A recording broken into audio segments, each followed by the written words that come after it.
Hello everybody, this is Fernando for the latest Urban Legends video. I thought I would create one more for this particular series. I know that the other one I said it was supposed to be the last one for this go around, but I realized that things were kind of left on a gloomy note, so I wanted to do actually a fun one for y'all, so that way all my fans out there, those of you especially on the Urban Legends side, this one is for you. And in this case, I wanted to talk about a topic that is still up in the air as of today.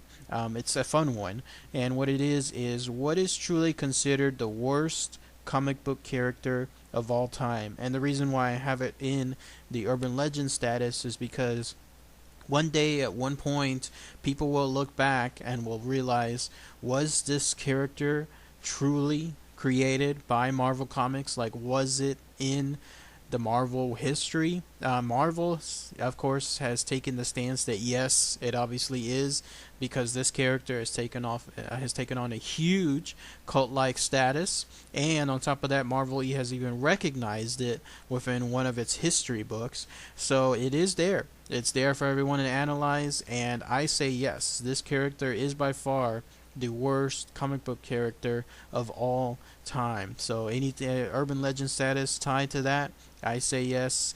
And what I'm talking about here is the comic book character known as NFL SuperPro, which you'll see a picture of here. Those of you that are in the comic book loving world like I am, those of you that love comic books will know exactly who I'm talking about. Those of you that are kind of new to comic books and haven't heard of him before, take a look at this video after I present all the evidence. You will know exactly why this particular character is consistently ranked towards the top as the worst comic book character of all time. And I'll start off first with the history tied to the NFL SuperPro. NFL SuperPro was created in the early 90s, which was the heyday of the comic book speculator boom. This was the era and the time period when everything was being done to the comic book world for sales. I mean, we're talking about sales that to this day are nowhere even close to what they were there. I mean, I'll give you an example. Your average like Tuvok the Dinosaur Hunter issue was selling close to around 7 or 8 million, and these were issues that were non-important. Like, these were issues like number 5, number 4, stuff like that. Today, anything involving comic book sales, you'll be lucky if you get up to 100,000, and those are the special issues. Those are the ones that are the commemorative issues, the kind of issues where they have like special events happening, major crossover, that kind of stuff. No, far, far different when it came to the 90s. And during that period, Marvel was doing anything and everything to get more sales. I mean, they couldn't keep up with stocking this stuff because the speculators were creating a huge boom then in the comic book world. Part of it involved Marvel reaching out and working with different parties, and in this case, it was the NFL itself. I couldn't tell though if it was the NFL that reached Marvel first or if Marvel tried to reach the NFL, but whatever it was, both of them agreed that for whatever kooky reason, the NFL needed a comic book hero, a comic book character. It doesn't really make much sense to me because when you think of the NFL, you don't really think of heroes, like comic book heroes, instantaneously. I mean, sure, you can think of merchandise, t-shirts, anything involving like backpacks, trading cards, that kind of stuff. If anything, Marvel would have been much more better aligned to have created a whole world around, like, let's say the WWE or WWF, whatever it was at that time, because those characters are already superhero-like. Here you have your average NFL player. It's like, no, most people don't think of them as superheroes. But Marvel was commissioned, and they, as strange as it sounds, were having a tough time coming up with an idea of how to have the NFL SuperPro character work. And the way they did this was they passed it around to various writers, and lo and behold, a gentleman by the name of Fabian Nicieza, he was the one that came up with the idea for the origin for NFL SuperPro. So if anybody is being looked at as to who is the sole creator of the worst comic book character of all time, it's good bet that this is the gentleman here, Fabian Nicieza. In fact, he himself has reportedly talked about his experience and stated that pretty much the only reason he created this character and worked on it was because the NFL was scoring him free NFL tickets to the New Jersey Jets. So yes, if further proof as to why the worst character of all time when it comes to the comic book world was created, it was pretty much to score free NFL tickets. So his origin was as follows. This is what it took several attempts to get right before it landed into Fabian's desk. So this is the origin. NFL SuperPro was a man by the name of Phil Grayfield. He was an ex-football player, ex in the sense that apparently he played football either back in high school or in college, but there was some kind of accident that prevented him from continuing onto an actual football career in the NFL.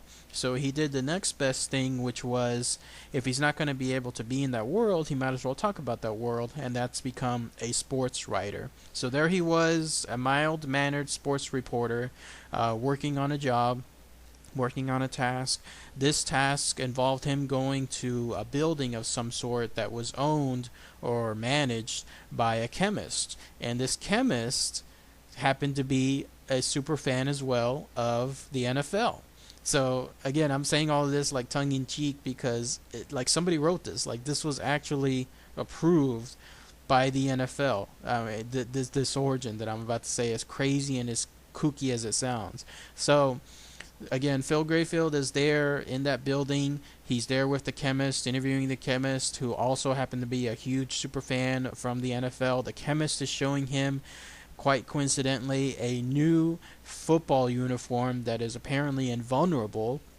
Why he would be creating a football uniform, I don't know. You would think that with his brain power and with his abilities, he would be doing something else when it comes to creating something major scientific. But no, he creates a custom football uniform that is also invulnerable to damage. Right at that very moment, right during the interview, some thieves come along, some bad guys, and what they do is they want to steal a bunch of the stuff that this superfan, this scientist, has within his building. They want to steal a lot of the sports memorabilia, apparently, that also happens to be there from the NFL. And when they do this, they also set fire to the very stuff that they're trying to steal. This is another part that doesn't make sense. It makes you wonder again, somebody wrote this. They are stealing stuff, but at the same time, they're trying to burn the stuff. I don't get it, but it was in the issue. And whenever this happened, Phil Grayfield somehow got intermingled or left in that fire. Everyone else might have escaped, but he was left there. And instead of the fire, say, burning him alive, instead he was saved by the uniform itself, the one that was created by that scientist superfan. And somehow, some way, the magic stars, everything aligned together. This is the origin. Him being a super fan, that chemist being a super fan, creating a custom NFL uniform of all things, the thieves coming along right at the right moment, setting fire to a place, which caught the fire actually caught onto the football uniform, which released special fumes from the chemicals that made the uniform. Well, those fumes attached themselves, and the uniform somehow attached itself to Phil Grayfield, and at that very moment he became NFL SuperPro. So rather than him dying or being burned alive, as most situations would happen in real life, instead all of these things happened all at once, and he became a superhero. And not only that, but he became a superhero emblazed with the NFL uniform. I guess it's not all that crazy when one thinks about it. I mean, when you look at the history, the origin, like the Flash, a chemist that was struck by lightning happened to go in, I believe, inside a closed building, and the chemicals, spraying on top of him, and then suddenly being able to run fast because of it. It's not all that different, but I think it's the NFL merchandising angle that just makes it a lot more worse than it should be. So he gets the chemicals, he becomes super pro, he gains, I believe it's like superpowers, super strength, super speed, whatever. And then instead of like as a sports reporter reporting on this and reporting on what occurred, he decides that it's his time to actually fight evildoers with his powers, and also dispense very corny dialogue that is tied to the football era or the football team. Like probably like if he kicks a bad guy away, then he'll probably make like a bad punt dialogue, or if he throws a bad guy away, he'll make a bad touchdown dialogue, stuff like that. But it gets better. Not only does he have this NFL Super Pro era or costume now on, but he's actually assisted by four other people. And these other people, kids, if you will, because at least I think they're kids, based on the fact that they attended a summer camp of some sort that was also run by a scientist, but in this case it was a mad scientist whose sole purpose was to try to create superheroes from scratch. So he's aided by these four allies because at this camp they earn these superpowers, and they are as follows. There's the almighty Dollar, who you'll see a picture of here. His ability is to shoot pennies from his hands. So while there's like Spider-Man that can shoot web slingers from his hand, and there's the Human Torch that can shoot fireballs from his hand, the almighty Dollar can actually shoot pennies. Then there's the Calculator, who is a genius of some sort. His ability is to take any situation, any dilemma, analyze it at a super speed, and come up with the most optimal solution possible based on what's given to him. And his apparently when he talks, he has dialogue that is in the form of calculations, hence the word calculator as his super name. Then there's also a gentleman by the name of Gurf, whose superpower is he has a super stomach, something that he can use apparently like as a club, or something that he can use to wield or to protect himself. Basically, he's just a fat man with a really large stomach that is maybe invulnerable to damage, but that's Gurf. That's the other superhero. And then finally, there's Streak, a superhero that I don't know how DC Comics didn't sue Marvel, but he is a super speedster. Just like the Flash, he can run really, really, really fast, and that's it. Those are the four allies that NFL SuperPro got together with and continued for 12 issues. As crazy as it sounds, this series lasted for 12 issues altogether. In fact, the first issue, and you'll see a picture of it here, there was even a cameo appearance by Spider-Man nonetheless. And lo and behold, this series, all 12 issues, those of you that read it or those of you that are going to read it later on, it shows the craziness that Marvel was during the early 90s, during the heyday of the speculator boom. Crazy stuff, isn't it? It actually existed. This is not in our religion. This is a real deal. And again, why I believe that NFL SuperPro continues to be the worst superhero of all time. Marvel has taken the stance that they've actually acknowledged it in some way, in some sort of like a tongue-in-cheek way. They've created several issues highlighting the craziness tied to NFL SuperPro. There was a What the issue that apparently NFL SuperPro made an appearance on. What the was like a Mad magazine of sorts that Marvel created, where they would just create jokes straight either at their own heroes or at other situations. And then even, as I mentioned earlier, Marvel's 75th anniversary celebration, they acknowledged SuperPro yet again within that issue. I mean, they just have to. This character, it's so crazy. You would think that something like this would never cross the pages within a comic book, but yes, it existed. NFL SuperPro was real, and it was even kookier is the notion that his costume is basically, if you were to swirl the colors and the designs around, it would be like a Captain America-like costume, but the situation, again, of it being tied to the NFL merchandising, that's what makes it so bleak. That's what makes it so bad. If this were instead something else, like put a shield on him, and you would instantly start thinking like Captain America, cool type stuff.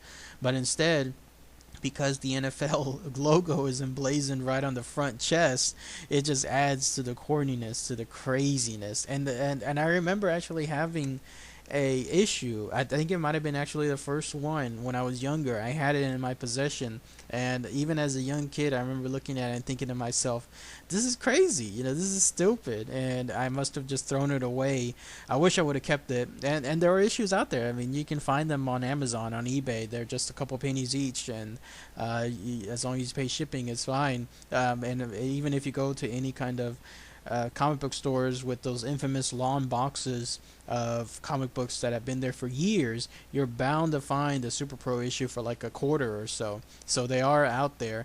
I was trying to see if Comixology even had them, but no doubt because of the extra licensing tied to the NFL, Comixology hasn't placed them there. But it goes to show that even after all these years, probably around 20 years or so, here you have cult-like hero status with NFL Super Pro. If anyone has any other suggestions as to the worst comic book character of all time, please post your comments, share them below. It'd be fascinating to hear from anybody as to why NFL Super Pro shouldn't be in that category. I'm sure there are those out there that are worse, but I don't know. It's hard to press when it comes to that.